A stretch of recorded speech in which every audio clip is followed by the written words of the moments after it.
আসসালামু আলাইকুম বন্ধু। ওয়ালাইকুম সালাম। কেমন আছো বন্ধু? বন্ধু ভালো নেই। কেন, কি হয়েছে তোর? খুলে বল।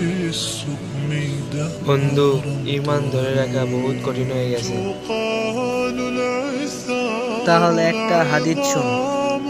হযরত আব্দুল্লাহ ইবনে ওমর ইবনে আস রাদিয়াল্লাহু তাআলা হইতে বর্ণিত আছে, রাসূল সাল্লাল্লাহু আলাইহি সাল্লাম ইরশাদ করেছেন, ঈমান তোমাদের অন্তরে এমনই ভাবে পুরানা ও দুর্বল হয়ে যায় যেমন কাপড় পুরানা হয়ে যায়।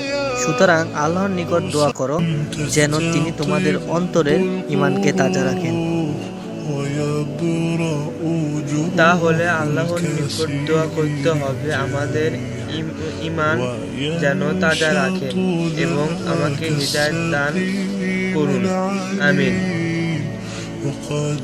আমিও আল্লাহর কাছে তোর জন্য দোয়া করব যাতে আল্লাহ তাআলা তোকে হিদায়াত করুক এবং তোর ঈমানকে তাজা রাখুক।